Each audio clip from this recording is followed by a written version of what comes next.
Good morning students, class 12 में subject biology में आज हमारा टॉपिक है difference between इनेट and acquired immunity या सहज और उपार्जित प्रतिरक्षा में अंतर। छात्रों, इससे पहले की क्लासों में आप प्रतिरक्षा को जान चुके हैं। आपने जान लिया था प्रतिरक्षा, जैसे आप बात करें प्रतिरक्षा की तो आपने जाना था कि रोगों से लड़ने की क्षमता को ही प्रतिरक्षा इम्यूनिटी कहते हैं। तो उसी क्रम में आज है जो हमारा टॉपिक है सहज या जन्मजात और उपार्जित प्रतिरक्षा में अंतर।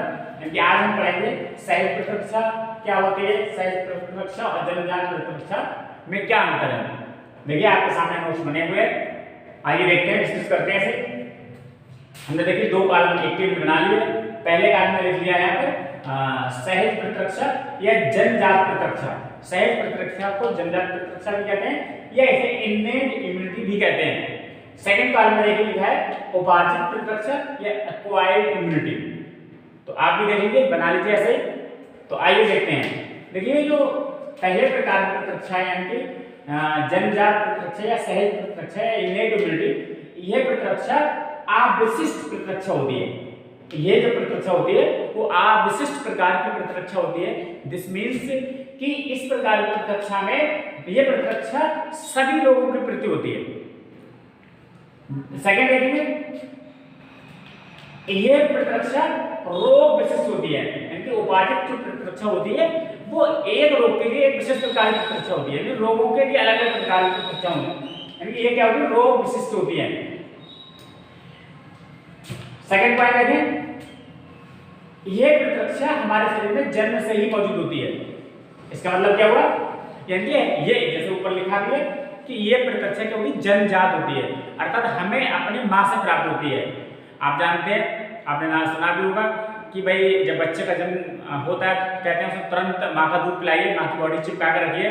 तो होता क्या है, यानी कुछ हमें एंटीबॉडीज अपनी माँ से जन्म से पहले ही प्लेसेंटा के थ्रू, और कुछ जो हमारा जन्म होता है, जन्म बाद जब हम पहला मिल्क पीते हैं, फीडिंग करते हैं, तो उसके थ्रू हमें क्या है, माँ से एंटीबॉडीज मिल जाती है और ये क्या करते हैं, रोगों से बचाती है। तो ये प्रतिरक्षा क्या होगी, जन्मजात होगी। लिखा भी जन्मजात, ये हमें अपनी माँ से प्राप्त होती है।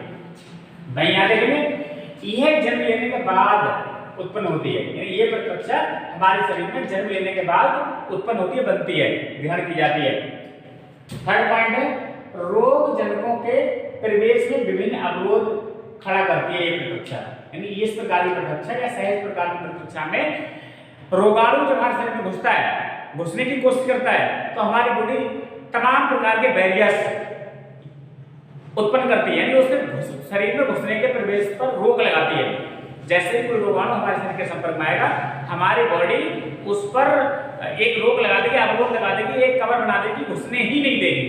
अगर विभिन्न प्रकार के अवरोध खड़े कर लेती है, जैसे आपने कहा पढ़ा भी है पहले ही कि हमारी त्वचा सबसे पहले अवरोध खड़ा करती है। जैसे हमारे मुंह में सलाइवा, आंखों के आंसू, या आप देखते हैं कि अगर कोई घुस भी जाता है मुख के थ्रू, तो आमाशय में स्रावित होने वाला HCl, यानी हमारे अंगों की कार्य प्रणाली हो, चाहे हमारा स्किन हो, सभी प्रकार के तमाम प्रकार के अवरोध खड़े हो जाते हैं। यानी उसे जीवाणु को, रोगाणु को घुसने ही नहीं देते हैं। तो इस प्रकार की प्रतिरक्षा में विभिन्न प्रकार के अवरोध खड़े हो जाते हैं उस रोगाणु के सामने। सेकेंड प्रकार देखेंगे, रोगाणु का प्रवेश, रोगाणु के शरीर में घुसने के बाद एंटीबॉडीज बनती है। यानी इस प्रकार की प्रतिरक्षा में यदि ये प्रतिरक्षा जब काम करती है, जब कोई रोगाणु हमारी बॉडी में घुस जाता है, तो क्या होता है, रोगाणु घुसने के बाद हमारी बॉडी क्या करती है, हमारी बॉडी की कोशिकाएं विभिन्न प्रकार की एंटीबॉडीज, विभिन्न प्रकार की एंटीबॉडीज यानी प्रोटीन की सेना बनती है, जिसे एंटीबॉडीज कहते हैं। एंटीबॉडीज के द्वारा हमारी बॉडी की प्रतिरक्षा होती है। एंटीबॉडीज के द्वारा हमारा शरीर सुरक्षित होता है। एंटीबॉडीज के द्वारा हमारा शरीर उन रोगाणु से लड़ता है।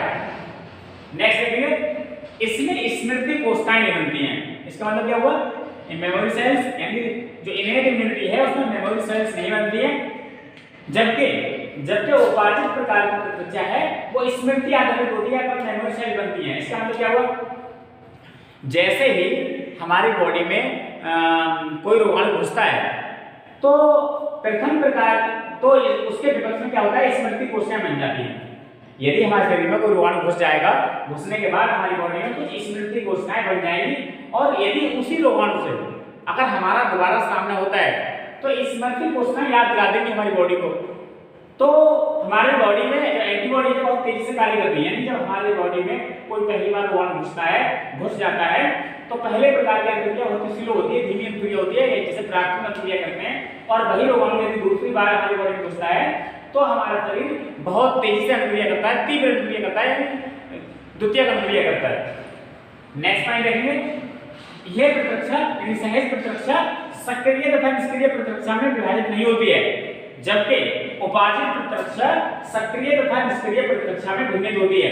इसका मतलब क्या हुआ, सक्रिय तथा निष्क्रिय, एक्टिव और पैसिव इम्यूनिटी क्या होती है छात्रों? एक्टिव का मतलब है यदि हमारी बॉडी में रोगाणु को घुसता है तो हमारी बॉडी खुद ही एंटीबॉडीज बना लेती है, उस रोगाणु से लड़ने की क्षमता उत्पन्न हो जाती है। हमारी बॉडी खुद ही अपनी बॉडी में एंटीबॉडीज बनाने के बाद उस रोगाणु को मार देती है, किल कर देती है। तो ऐसी प्रतिरक्षा को सक्रिय प्रतिरक्षा कहते हैं। जबकि निष्क्रिय प्रतिरक्षा में क्या होता है, हमारे लिए बने बनाए रेडीमेड एंटीबॉडी हमारे शरीर में पहुंचाए जाते हैं। इस निष्क्रिय प्रतिरक्षा में, पैसिव इम्यूनिटी में, हम क्या करते हैं, किसी दूसरे जीव के शरीर में बने बनाए प्रतिरक्षी अपनी बॉडी में पहुंचाते हैं, बने बनाए प्रतिरक्षी लेते हैं, तो इस प्रकार की प्रतिरक्षा निष्क्रिय प्रतिरक्षा कहलाती है। नेक्स्ट पॉइंट देखते हैं, देखिए यहाँ पर कुछ एग्जांपल्स लिखे हुए हैं, आप यहाँ देख रहे हैं, तो आइए देख लेते हैं। यहाँ पर देखें, सहज जन्यजात प्रतिरक्षा देखें, जैसे मानव की त्वचा, ये देखा आपने कि मानव की त्वचा तमाम प्रकार के रोगाणुओं को घुसने से रोकती है। मानव की त्वचा, मानव की त्वचा से स्रावित होने वाला पसीना, मुंह की लाल, आंखों के आंसू, इन सब में क्या होता है, लाइसोजाइम होते हैं, अर्थात अगर कोई रोगाणु आएगा इनके संपर्क पर तो वो सब वहीं पर किल कर देंगे। तो ये सब क्या करते हैं, रोगाणु के प्रवेश पर रोक लगाते हैं, रोगाणु को घुसने ही नहीं देते हैं। जबकि इधर देखेंगे, मानव में चेचक बीमारी के प्रति प्रतिरक्षा, ये क्या होता है, जैसे अगर कहा जाता है कि यदि हमारे लिए एक बार चेचक रोग हो जाए तो हमारे जीवन में दोबारा चेचक नहीं होता है। ऐसा इसलिए होता है कि चेचक आप जानते हैं वायरल डिजीज है, और चेचक का वायरस हमारी बॉडी में एक बार घुस जाता है तो इस व्यक्ति को कोशिकाएं मिल जाती हैं, तो पहली बार में धीरे अंतक्रिया होती है, अर्थात चेचक बीमारी हो जाती है। लेकिन सेकंड बार अगर हमारी बॉडी में चेचक का वायरस घुसेगा तो इस व्यक्ति कोशिकाएं एक्टिव हो जाएंगी और उसके क्या बहुत बड़ी मात्रा में एंटीबॉडीज बनेगी और ये चेचक के वायरस को किल कर देंगी, मार देंगी। तो जैसे यहाँ पर एग्जाम्पल लिखा है, मानव में चेचक बीमारी के लिए प्रतिरक्षा। तो आपने छात्रों आज देखा कि इनेट और एक्वायर्ड इम्यूनिटी में क्या अंतर है, बहुत ही इंपॉर्टेंट डिफरेंस है, एग्जाम की दृष्टि से अक्सर पूछे जाते हैं। तो आप इन्हें अपने नोट्स बना लें। तो इस वीडियो में इतना ही, थैंक यू।